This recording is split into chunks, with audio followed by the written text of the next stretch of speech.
Hello and welcome to a Rewind Theater from IGN. I'm Anthony Gallegos. With me is Andrew Goldfarb. Hello. And we're looking at Call of Duty Black Ops 2 Zombies trailer that was just released. Right off the bat, Andrew, here we see the new world that they're doing for Tranzit. Is the name of the campaign mode. I don't want to say huge. It's the biggest. I haven't actually played it, but Treyarch says it's the biggest world they've ever created for zombies. And you can tell already, like, look how cinematic that opening shot is. Right. I mean, I don't know, like, are there going to be artificial walls in a cornfield or something like that? Quite possibly. But, you know, the map is simply way bigger than a home that you're defending with some separate rooms. And as it's called Transit, you're going to be taking Transit, aka this bus, to get between various locations. Or, you know, wandering on foot if you have to. So we come into this town, you know, we don't really know what's up with this place, you know, where it's taking place. I couldn't tell you. It looks like some middle America sort of town, you know, you're playing with future weapons in it. And the game, a large part of the Call of Duty Black Ops game takes place in the future, the campaign and the multiplayer is all in the future. But as far as the zombies thing, it's hard to say where this is. Could be the future in a town that just has, like, dated stuff, or is it even related to the actual story? Is it a story? Like, I don't know. That's what's so amazing about the zombies mythology in general. Like, it started in World War II, and then it went, like, you know, through more modern history. So, yeah, I don't know if they really have that all pegged down. But supposedly there is continuity there. Yeah. So the zombies, I mean, if you've played the other Call of Duty Zombies games, these are, you know, pretty standard, right? Glowing eyes, you know, they wander towards you. Eventually they'll come stumbling and run. Though Treyarch has said that there will be new zombies. You know, to me, when I hear that, I wonder if they're going to put in, like, special types of zombies. You know, like boss Left 4 Dead. Zombies, exactly. Yeah. Like, you know, type of zombies to screw up your day or maybe root you out from defended positions, that sort of thing. You know, this whole patch does have a much more Left 4 Dead sort of feel. And here's where we kind of get a first look at our new characters in the game.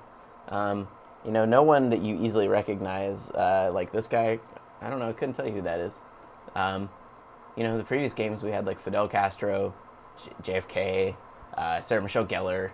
You know, these were all, like, recognizable people either from films or from actual history. Yeah, but now it's like these guys. Yeah, I don't know. I mean, maybe a tie and a girl in a red shirt. Yeah, but I mean, maybe the hope is that these characters can become, you know, as memorable as the characters do in Left 4 Dead. You know, sure. that their personalities will develop during the course of the campaign in Transit. So you kind of get an idea of how Transit's going to work, you know, as you go. I don't know, looking at this driver, I don't know that you get to drive the bus or that the bus doesn't just drive itself. Yeah, that seems likely. I mean, yeah, who is it? It almost looks like a zombie driving. I'm thinking, well, and that's the thing about Call of Duty Zombies. It's always been kind of, you know, it's like tongue-in-cheek a little exactly. bit. Yeah. So it wouldn't surprise me if they had something like that. But yeah, I don't know. They'll show this repeatedly throughout the trailer if you've seen it or if you're just watching it now. And we were talking about this earlier. Like, it's hard to tell if this is kind of an overworld map that they created for this trailer, or if this is more like the actual overworld you'll see in game and, you know, navigate the world. If I had to guess, I agree with you. They probably made this just for the trailer. Yeah, I mean, if they do show something like this, it might show it like once you arrive at a destination. It has like a quick loading screen that goes to this or something like that. But they definitely implied, Treyarch, when I was listening to them talk about the new mode, definitely implied that you have to get yourself between the locales, you know, either on foot or in a bus, and it's going to be brutal, you know, getting there. So here we see what, to me, looks like a new way that zombies are going to kind of appear onto the map. You know, typically in the past, they always went through doorways, or they, you know, came from fields and then were focused into a really tight doorway. But if they can just come from over the sides of buildings or over fences or that sort of thing, that's kind of alarming. It can make it really hard to find a defended position. Exactly, because over a window you put some boards up and they can't get in, but you can't do that for, like, the roof of a building or a cornfield or whatever. Yeah. So as we come up to this part where you're going to see an awesome headshot, hold on, I want to get to the good one. You know, one of the things that I think bears talking about is that Call of Duty Black Ops 2 Zombie Mode is the first one they're putting in custom games, where, like, see, this guy's nailing this guy in the body, all kinds. But now that they're custom games, you could totally make it where you have to get a gory headshot like that to get a kill, you know. Actually, you know, you could create your own zombie lore with that. So Transit's also only one of the I actually want to see that head pop. But Transit's only one of the three new modes, or one of the three modes. I shouldn't say they're all new. There's also typical survival, the thing we've all seen before in the past. Here you get a quick look at one of the new future weapons. Don't quite know what this one is, but not too dissimilar from guns that are already out. You know, and then they also have traditional survival mode, and then they also have a new mode which is called Grief, and it's described by them internally as 4Z4 because it's 4 players versus zombies. And you know, you're not going to be able to attack other players, so you're going to have to fight the other players by somehow interacting with the zombies to grief them. And the last player with team members alive win. I did want to point something out that's coming up, if I can just go forward. Yeah, exactly. So obviously they're still going to have the item drops and that sort of magical thing. Like that, to me, looking from here, looks like a weapon ammo reload. Some kind. Probably like an ammo reload pickup. Yep. Again, in custom modes, if you think that kind of thing is a little too ridiculous for the world of Call of Duty Zombies, you can turn that off. Let's see. As we move on to locations, again, seeing this overworld map, we get into this factory.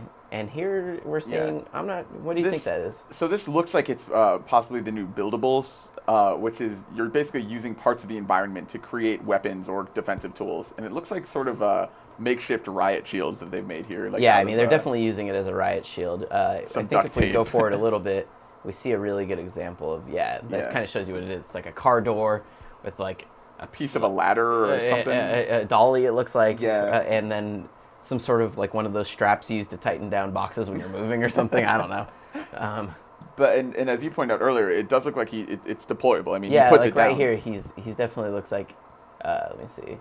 Yeah, it looks like, because it has that flat bottom, he's capable of deploying it and then firing over it. And like we were saying earlier, I mean, if the zombies can come from any angle, it's not like it was in previous zombies games where you could just block one window and that was the only entrance. Like, if this is a big factory or whatever, you might have to use tools in the environment, and that's the only way you can keep the zombies out. Yeah, and so here we get an idea of, like, the transit part of it, right? Like, and also the damage to the bus itself. Yeah, it's not going to just be like it doesn't look like it's going to be where you sit on the bus and then you're just like, well, now we just have to sit here and talk amongst ourselves for a minute. No, I mean, this bus is under attack. It's a huge, loud bus. In the background there, you can see boards up on all the windows, which I imagine you're going to put up in the old hold X or square to put up boards on the window, or whatever it will be on the Wii controller Y, K, and then we actually get to see the zombies, ripping off the boards as they're trying to get in, and then eventually boarding the bus. So you won't be safe just because you're on the bus. You're going to actually have to do a really stalwart defense of it. And that's kind of seems to be the theme. That's like, you are never safe in the new zombies mode. There's never like a corner to hide in. Yeah, but as you come to the end of this trailer, and you start to get a sense of like, if this is indicative of the actual game, like how many zombies you can be facing at a time. Yeah. And here they are in this kind of open street, but this world obviously has something that's gone wrong with it. You saw it in the overworld map a little bit, and you see right here there's lava, which you could never in real life be standing that close to, but it's created like a natural defense point for them, that even though they're out in the street, they have these two pockets where all these zombies that are running in a line keep bursting into flames coming at them.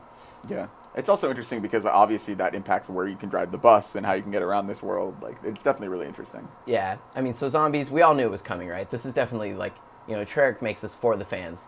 They know fans want it, and they're going to keep making it. But this is also definitely the most robust version of it they've ever done. So here at the end, we have this charge up going on for some sort of special weapon. And my theory is that it's a flamethrower. I mean, you see it has the temperature gauge.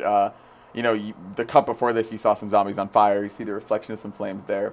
Yeah, I don't know. It's like it has the temperature gauge, but it also has an RPM meter, which to me implies that it has something to do with how it spins up. Sure. But, maybe it's some sort of spinning flamethrower. I mean, that's the whole thing about this, is it can be anything they want. Is it a buildable? Maybe this is something, if you gather up all the parts, you can make a super weapon to kind of defend yourself. They implied that the buildables were going to be for weapons and also for defending yourself.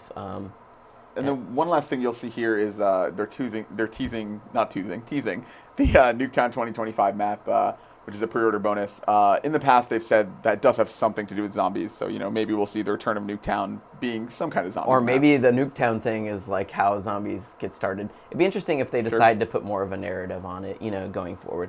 But that's kind of a brief overview of Call of Duty's Black Ops 2 Zombies, and for more on Call of Duty Black Ops 2, you should always go to IGN.